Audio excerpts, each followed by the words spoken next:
We're going to now cover the military press. And the military press is a controversial exercise. A lot of people avoid overhead lifts nowadays.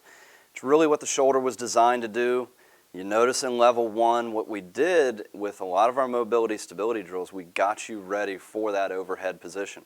We emphasize sinking the shoulder in, maintaining the distance between the head and the arm, not lifting and closing the gap. All of these are mistakes that you're going to see people do in overhead pressing in gyms. And one of the ways we can start to counter that is I'm going to get Gray performing a military press, but we're going to go from tall kneeling. And this is something you've seen on some of the corrective DVDs and the tubing DVDs. And this is a way to kind of change the input, change the neurological input to where the glutes and the abs are going to be a little more active right now. This is a great position to start to operate from. And it cleans up the military press because there's less wiggle room. You can't substitute the way you would standing, leaning, turning, things of that nature. So I'm just going to help Gray into position with the kettlebell. There's that neutral wrist, really good position, strong grip.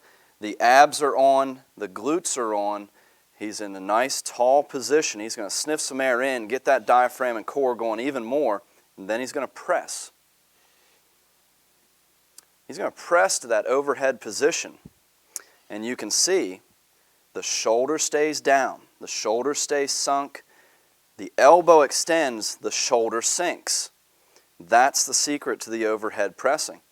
This is one of the best ways to strengthen your shoulder. Rotator cuff's doing what it's supposed to do as a force couple mechanism, keeping the head of the humerus in the glenoid rotating underneath the acromion. It's a really good way to start learning the military press and get proficient there. And then we're going to bring Gray to a standing position. We're going to put all of his shock absorbers underneath him. We're going to get his legs strong, get that strong base. And I'm going to hand him a little heavier kettlebell. We'll see if he got stronger in tall kneeling. So the quads are pulled up and tight. The butt's tight. Glutes are tight. He's going to sniff some air in.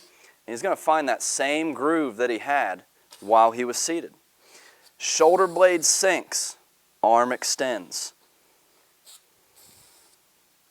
And beautiful. That's great. People fear this because they do it wrong.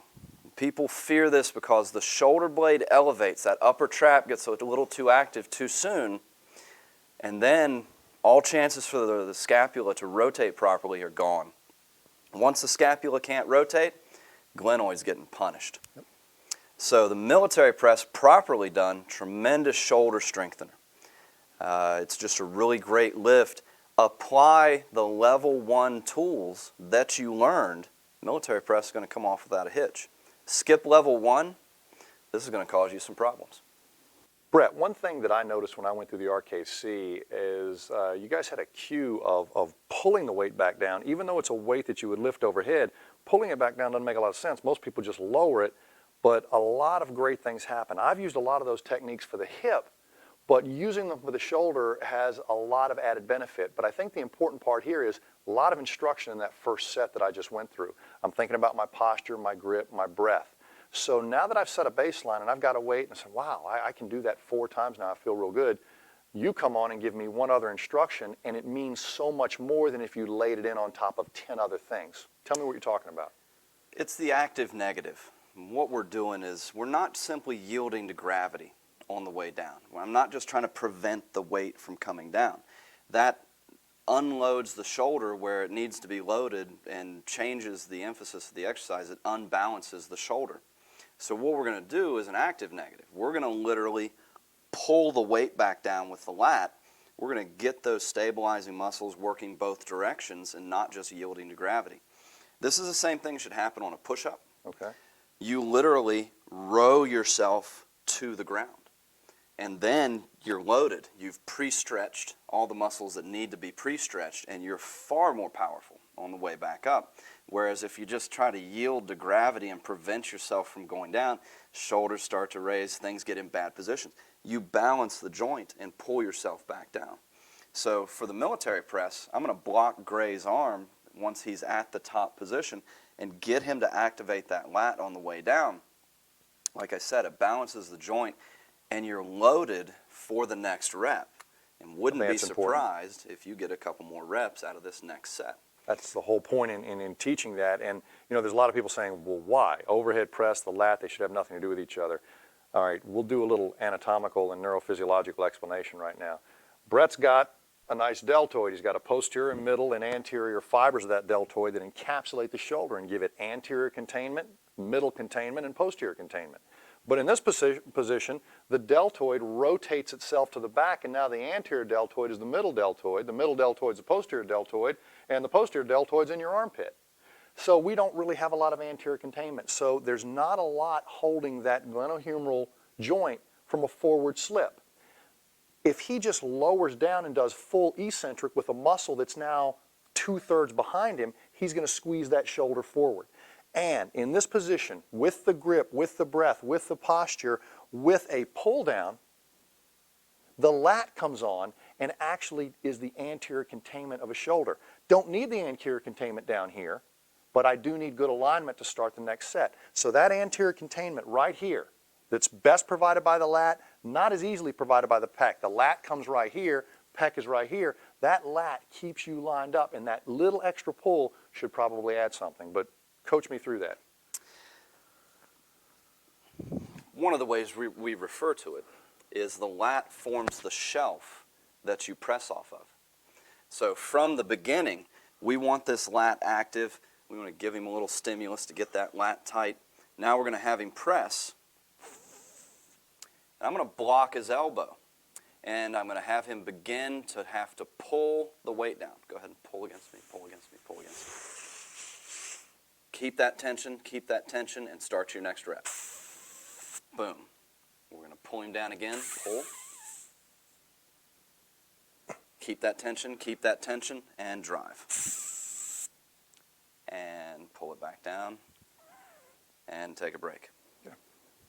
So, you know, once we've got that going, once you've got a shelf to press from at the bottom, then you've got the lat balancing the shoulder on the way back down, you feel more loaded, and I noticed it actually cleaned up your military press a little bit.